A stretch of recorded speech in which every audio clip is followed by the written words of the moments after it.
هذا يغير كل شيء. الرأسمالية في مواجهة المناخ. اسم المؤلف نعومي كلاين، بصوت علي شاهين.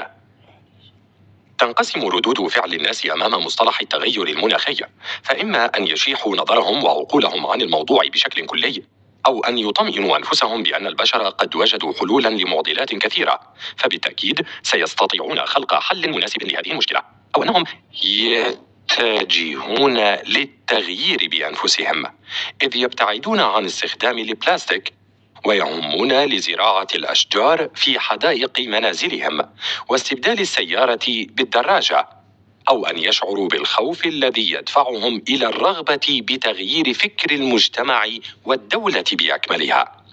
لكن فلتنظر بنفسك إلى تفاصيل تلك المعضلة من وجهة نظر سطور هذا الكتاب.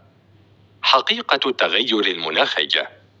تكمن المشكلة الحقيقية تجاه التغير المناخي بأن معظم الشعوب لا يظنون أنها مشكلة يجدر القلق حولها، لأنهم لا يرون تأثيرها بشكل مباشر، وأن مساوئها وإن ظهرت ستظهر بعد وقت طويل، ولن يكونوا على قيد الحياة حينها، أو أن الحل سيكون قد تواجد بالفعل. ظهرت بالفعل نتائج التغير المناخي متمثلة بالتغير في درجات الحرارة وارتفاع معدلاتها، والتي بدورها أدت للعديد من حرائق الغابات وارتفاع منسوب المياه بشكل كبير نتيجة لذوبان الثلوج في الأقطاب وانقراض عدد من الحيوانات، إضافة لوجود أعداد كبيرة منها معرضة لخطر الانقراض خلال بضع أعوام قادمة، فضلا عن الأمراض الجديدة التي بدأت بالظهور والبيئة البحرية المدمرة والطعام الفاسد والهواء الملوث. وما لا يدركه الكثير أن محاولة علاج التغير المناخي ومشكلة الاحترار العالمي ومشكلة التلوث لا يمكن قمعها نهائيا، بل يمكن الحد من الآثار على الكوكب وإيجاد طرق للتأقلم معه والعمل على منع معدلات التغير من الزيادة والتوسع. الليبرالية وأثرها على المناخ. تسببت الليبرالية بمشكلات عديدة في المناخ، إذ أصبح يصعب حلها وإن تواجدت الحلول، وأبسط مثال على هذا هو معدلات الاحتباس الحراري، حيث كان معدل نمو الاحتباس الحراري في التسعينيات بوجود الثورة الصناعية بذروتها 1% فقط، ولكن مع ظهور الليبرالية الحديثة ارتفع المعدل مع بداية القرن 21 إلى 3.5%، ومن ثم استمر بالارتفاع وصولا إلى 5.9% في عام 2009، وهو رقم خطير جدا لم يسبق تسجيله في القرون القليلة السالفة. تهدف الليبرالية لدعم منظمة التجارة العالمية وقلبها لمنظمة حرة قدر المستطاع، ومع وجود قوانين تنظم الحركة التجارية، إلا أن القليل منها موجه نحو حماية البيئة والمناخ. ومن أول وأهم المؤثرات على مناخنا الحالي الغذاء، فمثلا جميع خطط تكثيف الإنتاجية التي تنفذ الآن نظرا للزيادة السكانية والرغبة بتوافر المنتجات بشكل وفير طوال العام تدفع المزارعين والمهندسين الزراعيين لاستخدام أساليب معينة لزيادة الإنتاج، حيث تتضمن تلك العمليات استخدام كيماويات وأسمدة صناعية وبعض المبيدات وغيرها، والتي جميعها يعود مصدرها للنفط، إضافة لكونها مضرة غذائيا وتسبب العديد من الأمراض للجنس البشري. وبسماح منظمة التجارة لنقل الأغذية بين الدول عبر السفن بغض النظر عن مدة الرحلة، فهي بذلك تغض النظر عن كمية الانبعاثات الكربونية من السفن وأثرها على البيئة البحرية، فلا يوجد اهتمام فعلي لكل من الهواء والماء الملوث، بل يصب الاهتمام حول كسب المال عبر حركة نقل البضائع لمختلف أرجاء العالم. حيتان النفط في مواجهة المخططات الخضراء.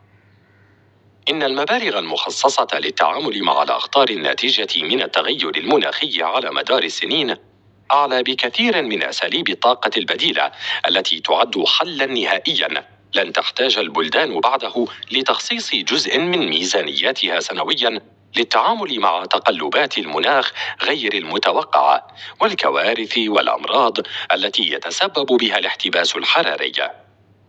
كما اكتشف العلماء خلال العقدين الماضيين عدداً لا بأس به من الحلول التي تساهم في الاعتماد على الطاقة البديلة بدلاً من استخدام الوقود الأحفوري.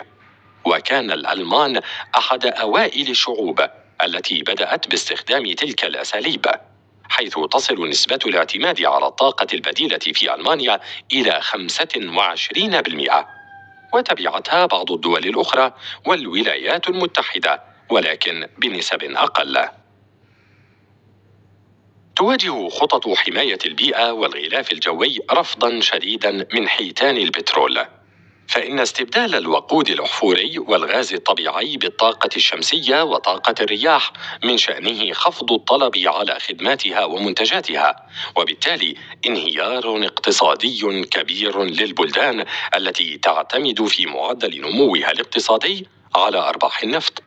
ومع ذلك لا زال العلماء يحاولون ويصرون على قدرة البشر على العيش بشكل كامل دون استخدام الوقود الأحفوري، حيث أكد مارك جاكوبسون من خلال مخطط محكم وضعه بحلول عام 2030 إمكانية اعتماد العالم على المياه والرياح والطاقة الشمسية لإنتاج كل الطاقة التي يحتاجها. الرغبة الحقيقية للتغيير أول خطوات حل المشكلة.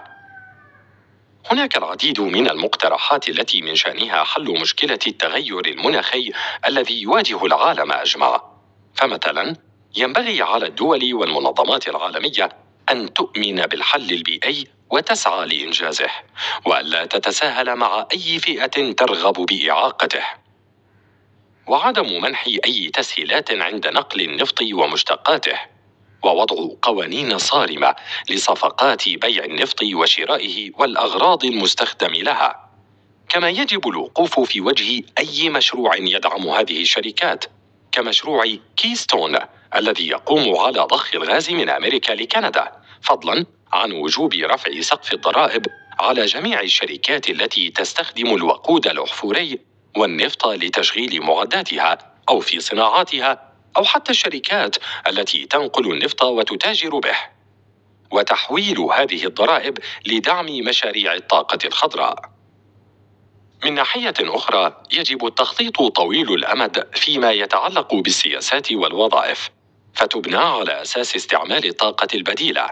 كما ينبغي خلق أكبر عدد ممكن من الوظائف في قطاع الطاقة المتجددة والمشاريع والأبحاث التي تدعمه، للفت نظر الناس إليه وتحويل اهتمامهم لوظائف مشاريع الطاقة الخضراء ذات الرواتب المجزية والمخاطر القليلة، إضافة لضرورة الاعتماد على الزراعة العضوية البعلية أو العادية دون أسمدة أو هرمونات صناعية، لما يتركه من أثر على المناخ بشكل عام وعلى حياة البشر وصحتهم بشكل خاص. الحركات الشعبية المناخية.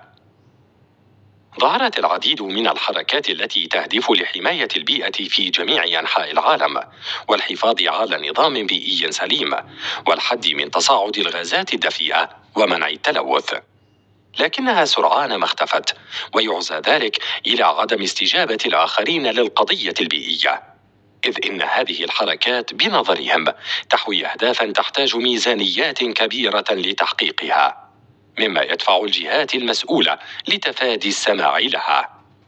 يكمن الحل بنشر التوعية لجميع أفراد المجتمع مع إعطاء حقائق ملموسة في العصر الحالي وتوقعات سيشهدها الكوكب في الأعوام القادمة، بالإضافة إلى الضغط الجماهيري على المسؤولين بوجود أهداف واقعية، إذ تملك الحروب والسياسات ميزة إحداث التغييرات الاقتصادية لتفادي الخسائر قدر الإمكان.